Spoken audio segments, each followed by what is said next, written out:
there, I hope you're doing good. Thank you for watching my previous videos and make sure you like, share, and subscribe to my channel. And I hope you're enjoying the series. So, today we are getting into the chapter 12, changing your interpretation. So, let's get into it and let's start.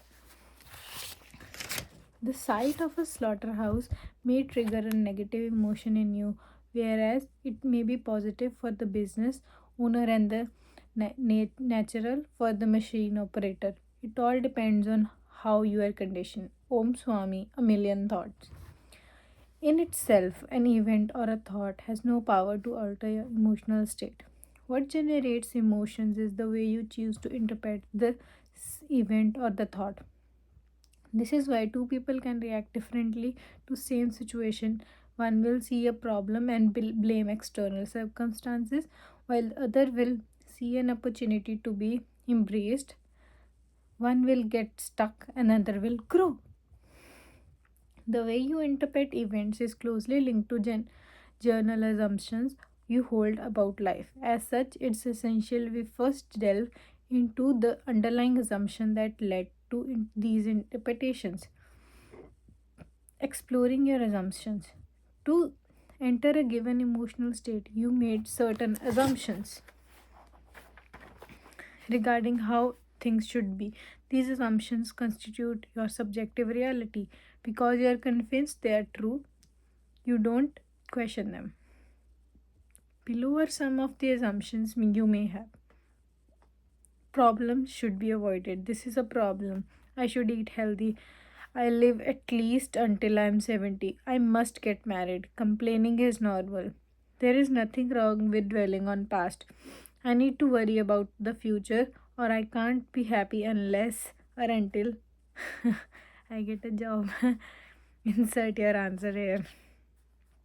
Now let's look at each of these assumptions. Problems should be avoided. Many people want to get rid of their problems, but what if you can't? What if you don't need to? For for sure, some people have better problems than others, but everybody has problems, right?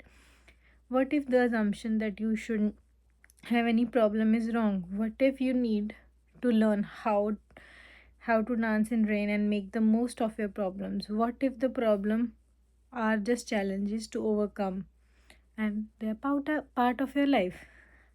This is a problem. What if this thing you label as a problem is actually not a problem? What if it doesn't matter as much you as you think? What if it's an opportunity in disguise, and how could you make it so? I should eat healthy. We tend to take our health for granted, but we can't guarantee we won't be sick tomorrow. Your health is a blessing and not necessary in default position. Wouldn't that make you think of your health in a different way? I'll live longer. I'll live at least until I'm 70. You probably assume that you live a long life. But what if that's not the case? Isn't living long life a blessing rather than something you should take for granted? Unfortunately, some people die young, and that's nature of reality. People say he died too young, but is that correct? Isn't it more accurate to say he just died, neither too young nor too old? I must get married. Maybe, maybe not. This is just interpretation. Shoulds are generally things a society or your parents expect you to do, but it doesn't mean it has to be that way. These are often cultural norms or conditioned behaviors. Complaining is normal. Most complaining is the play of ego and is not constructive. It doesn't help you and doesn't change anything. The only thing it does is strengthen your ego and offend people. Try to spend an entire week without complaining and see what happens. I'll do that.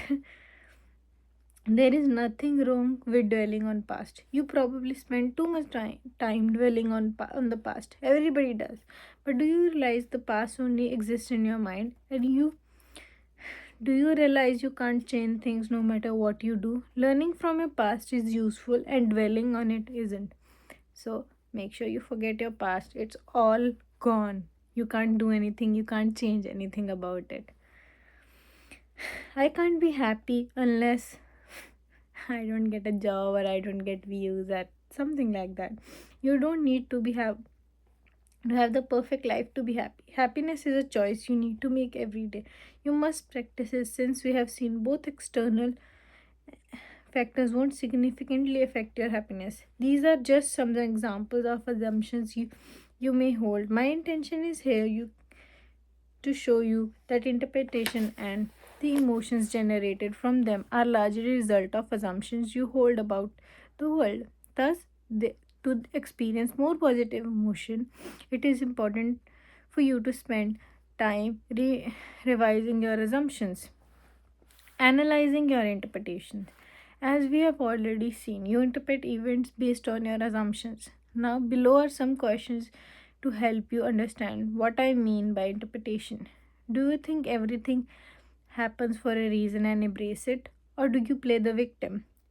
Do you believe temporary setbacks are just milestones that will lead you to succeed? Or do you give up and when you encounter your first major setback? Do you try to change things that cannot be changed or do you accept them? Do you believe you are here for a reason or do you wander through life without any clear purpose? Do you believe problems are bad and should be avoided or do you believe they are necessary part of your life? Remember, what differentiate people who live happy from people who are miserable is often how they choose to interpret their lives. So, how we interpret things is the key, right? If there can be a good situation or bad situation. For example, if it rains badly, it's so bad, raining so bad, but it can be a blessing for a farmer who is growing rice, and it can be a curse for people who are going to on a picnic or want to enjoy the weekend just with their family outside, right? Similarly, problems are just an illusion. All right, so it may be good, it may be bad. Just try to learn from it, and as the book says, you should think everything happens for a reason and embrace it. Every day embrace your life, be grateful, and that's what I have in my mind. And that's it for today, and have a good one. I hope you enjoyed the video. Make sure you like, share and subscribe, and bye bye. Thank you.